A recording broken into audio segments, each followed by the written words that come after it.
بسم اللہ الرحمن الرحیم۔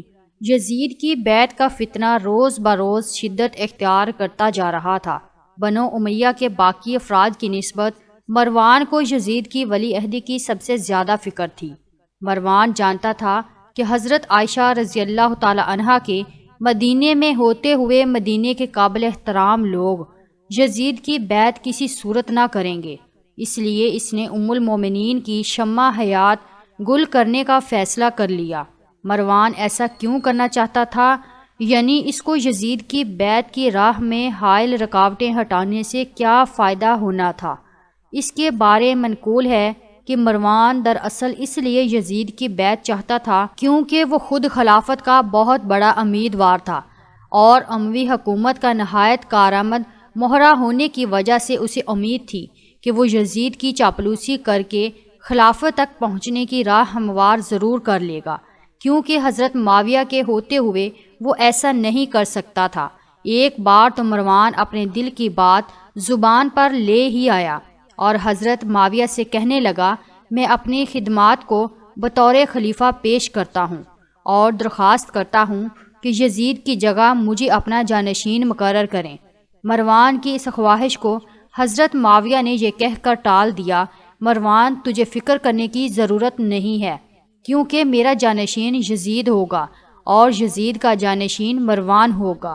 مورخین لکھتے ہیں کہ امیر معاویہ کا یوں کہنا مروان کو وقتی طور ٹالنے کے لیے تھا، کیونکہ وہ آپ کی حکومت کا ایک مضبوط مہرہ تھا۔ مگر عجیب اتفاق ہے کہ حالات کچھ ایسے پیدا ہوئے کہ یزید کے بعد خاندان بنو امیہ کا مروان ہی تخت و تاج کا مالک بن گیا۔ یہی وجہ تھی کہ مروان یزید کی بیعت کروانے کی سرتوڑ کوشش کر رہا تھا اور اپنی حق خلافت کی کوشش کو پورا کرنے کے لیے اس کا پہلا ہدف اماں عائشہ رضی اللہ عنہا کو راستے سے ہٹانا تھا۔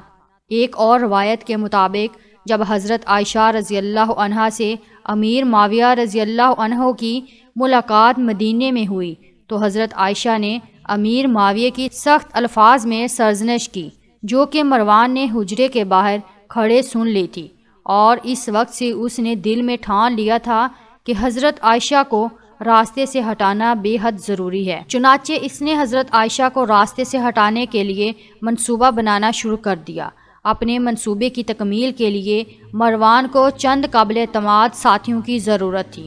اس مقصد کے لیے اس نے سب سے پہلے اپنے دونوں بیٹوں عبد الملک اور عبد العزیز پر غور کیا، لیکن یہ دونوں چونکہ خاندان نبوت کے وفادار تھے اور ان سے والہانہ عقیدت رکھتے تھے، اس لیے وہ ان کو اپنے منصوبے کی تکمیل کے لیے اپنے ساتھ نہیں ملا سکتا تھا۔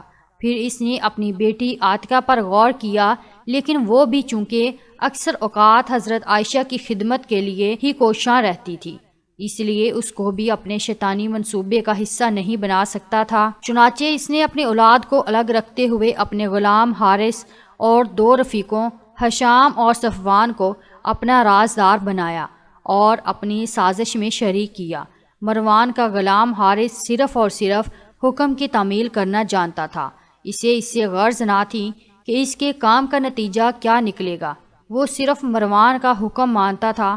مروان کے دونوں دوست بھی اسی کی طرح شیطانی ذہن رکھتے تھے۔ جب مروان نے ان سے بات کی اور لالچ دیا تو وہ فوراً تیار ہو گئے۔ اس مقصد کے لیے مروان نے اپنی بیوی فارغہ سے بات کی تو وہ بھی تیار ہو گئی۔ الغرض جب اس کو بااعتماد ساتھی مل گئے تو اس نے قتل کی سازش تیار کرنا شروع کر دی۔ کئی دن کی سوچ و بچار کے بعد یہ فیصلہ کیا گیا کہ ام المومنین کو دعوت کے بہانے قصر ابیض میں بلایا جائے۔ قصر ابیض اس محل نما گھر کو کہتے ہیں جس میں مروان رہتا تھا۔ منصوبہ یہ تھا کہ دعوت سے پہلے قصر میں ایک گڑھا کھود کر رکھا جائے جس میں زہر آلود تیز چھریاں، تلواریں، تیر اور خنجر وغیرہ الٹے گاڑ دیے جائیں اور اوپر قالین وغیرہ ڈال کر ڈھانپ دیا جائے۔ مروان کی بیوی فارغہ بہانے سے ام المومنین کو اس گھڑے کے پاس لائے اور پھر موقع پاتے ہی ان کو اس گھڑے میں دھکا دے دیا جائے۔ یہ منصوبہ اس طرح ترتیب دیا جائے کہ لوگوں کو لگے کہ یہ کوئی حادثہ ہوا ہے۔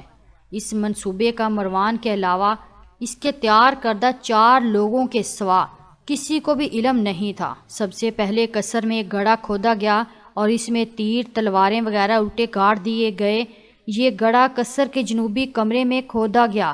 پہلے دن ہی سے اس کمرے کے باہر مروان نے اپنے غلام حارث کو پہرے پر مقرر کر دیا اور سوائے مروان اور اس کے ساتھیوں کے کسی کو بھی اس کمرے میں جانے کی اجازت نہ تھی۔ اس مقصد کے لیے جتنے بھی ہتھیار تیار ہوئے وہ تمام کے تمام زہر آلود تھے، تاکہ اگر معمولی بھی زخم ہو تب بھی زہر کا اثر جسم میں پہنچ جائے اور زندہ بچنے کی کوئی صورت ممکن نہ ہو سکے۔ گڑھا کھودنے کے بعد اس کے اوپر خوبصورت فرش بچھا کر اس طرح ڈھک دیا گیا کہ کسی کو اس پر شبہ ہو ہی نہیں سکتا تھا۔ طے یہ پایا کہ دعوت کے دن جب ام المومنین قصر ابیض تشریف لائیں تو صفوان کی بیوی فارغہ ان کو اپنے کندھے کا سہارا دے کر مسند تک لائے گی۔ مسند اس پوشیدہ گڑھے کے دوسری طرف لگائی گئی، چنانچہ جب حضرت عائشہ فارغہ کے سہارے مسند کی طرف بڑھیں گی تو فارغہ گڑھے کے کنارے پہنچ کر اپنا کندھا کھینچ کر پیچھے ہٹ جائے گی اور ام المومنین کو گڑھے میں دھکا دے دے گی۔ پھر ام المومنین کے گڑھے میں گرتے ہی فارغہ اپنی ایک سہیلی ہندہ کی مدد سے ام المومنین کو باہر نکالے گی اور صفوان اور ہشام دم ہی دم میں گڑھے کو مٹی سے بھر کے برابر کر دیں گے اور اس پر فرش بچھا دیں گے۔ اس طرح کسی کو معلوم ہی نہ ہو سکے گا کہ ام المومنین کیوں کر زخمی ہوئی تھی۔ یہ شیطانی منصوبہ تیار ہوا تو اگلا مرحلہ ام المومنین کو دعوت کے بہانے قصر ابیض میں بلانے کا تھا۔ حضرت عائشہ رضی اللہ تعالی عنہ تو مروان سے سخت ناراض تھی اور اس سے کلام کرنا بھی پسند نہ کرتی تھی، اس لیے مروان نے اپنے بیٹے عبد الملک کے کندھے پر رکھ کر تیر چلایا۔ مروان نے اپنے بیٹے عبد الملک کو بلایا اور کہنے لگا، بیٹے ام المومنین حضرت عائشہ رضی اللہ عنہا کافی عرصے سے مجھ سے ناراض چلی آتی ہیں، تم اپنی بہن کے ساتھ ان کی خدمت میں حاضر ہو کر میری طرف سے انہیں سلام پیش کرو اور انہیں مدعو کر کے گھر پر لے آؤ۔ عبد الملک کو اپنے باپ کی اس بات پر تعجب ہوا، کیونکہ وہ جانتا تھا کہ میرا باپ مروان تو حضرت عائشہ کا سخت مخالف تھا اور ان کی برائی کے لیے کوئی موقع ہاتھ سے نہ جانے دیتا تھا۔ اب یہ اچانک تبدیلی کیسے ممکن ہوئی؟ الغرض عبد الملک حیران بھی تھا اور خوش بھی کہ اللہ تعالیٰ نے میرے باپ کے دل میں ان کے لیے نرمی پیدا کر دی۔ اللہ تعالیٰ نے میرے باپ کو ہدایت عطا فرمائی ہے۔ وہ اپنے باپ کی مکاری کو سمجھ نہ سکا اور کہنے لگا، بابا آپ کا خیال بہت نیک ہے، ام المومنین واقعی آپ سے ناراض ہیں، پھر آپ انہیں خود مدعو کرنے کیوں نہیں جاتے؟ مروان نے کہا، افسوس میں کیا کروں، مجھ سے اس قدر غلطیاں سرزد ہوئی ہیں کہ ان کے سامنے جاتے ہوئے شرم محسوس ہوتی ہے۔ تم اور تمہاری بہن دونوں کو حضرت عائشہ رضی اللہ عنہا پسند کرتی ہیں، اگر تم لوگ انہیں دعوت دو گے تو وہ ضرور آ جائیں گی، پھر میں ان سے قدموں میں گر کر معافی مانگ لوں گا۔ وہ دریا دل اور درگزر کرنے والی ہیں، امید ہے کہ وہ مجھے معاف کر دیں گی۔